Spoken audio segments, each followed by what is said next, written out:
What's up guys, Pete here from the Sundae Drive, and today we're going to be changing the brake fluid on my 2017 C7 Corvette. So stick around. Now for this we're going to be using the Motive Power Bleeder and a GM brake fluid reservoir adapter kit. So you're going to need to purchase that separately.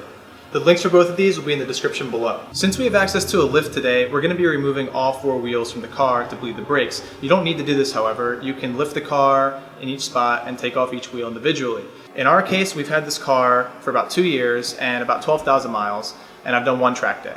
So I probably should have changed the fluid months ago, but better late than never. One thing to note is you should have replaced your fluid within 6 months of doing any track day. Most tracks do require that, and if you have DOT3 fluid, your chances of boiling over the fluid is very high, so we recommend changing it out immediately after, or just changing out to DOT4 before any track event. Here's an overlay of where the preferred locations of jacking up your car are. There's a bar across the front, a cross member across the back, and 2 spots on either side, the left and the right. Replace the cap on the brake reservoir with the bleeder kit adapter. Just make sure it's screwed on tight. The GM adapter kit comes with 2 different thickness gaskets. This is the thicker gasket, but for the Corvette, you're gonna need to use the thinner one.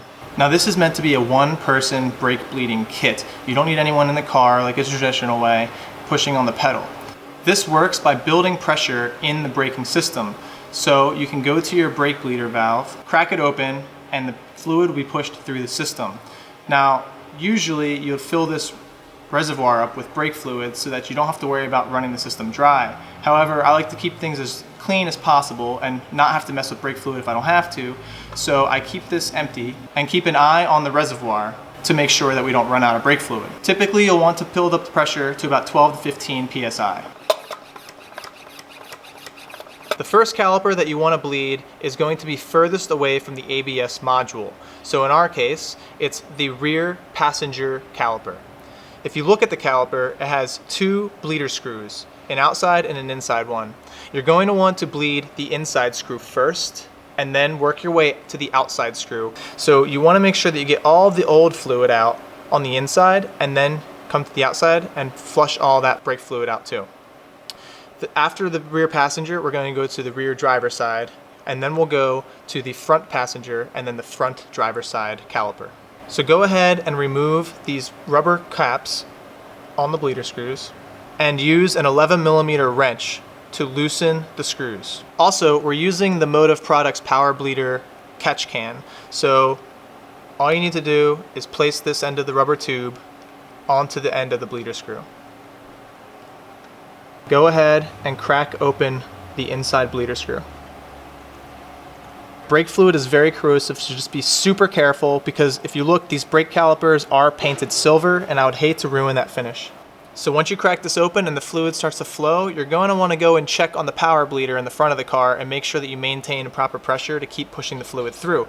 You also want to make sure that you don't run out of fluid in the reservoir, because if you push any air through the system, then you're going to have to redo everything all over again.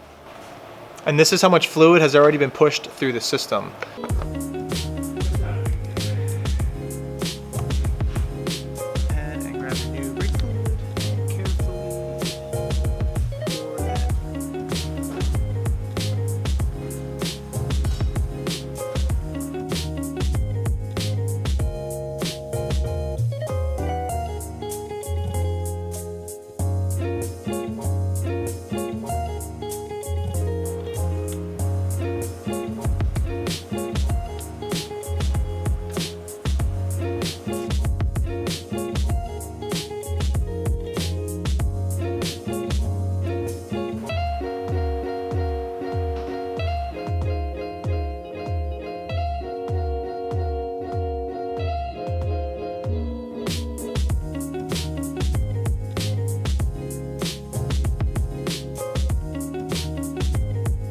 All right, go ahead and reinstall all of your wheels and torque the lug nuts down to 100 foot-pounds.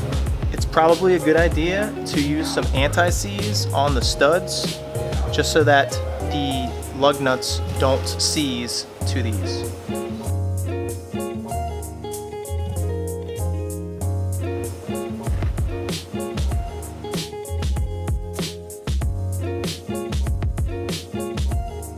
gun is currently on the lowest setting, number 1.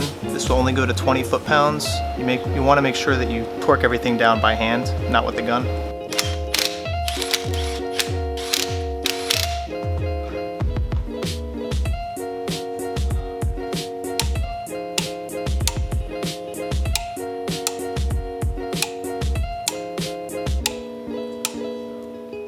So that's it, guys. That is how you replace the brake fluid in your C7 Corvette. This should work for really any car ever.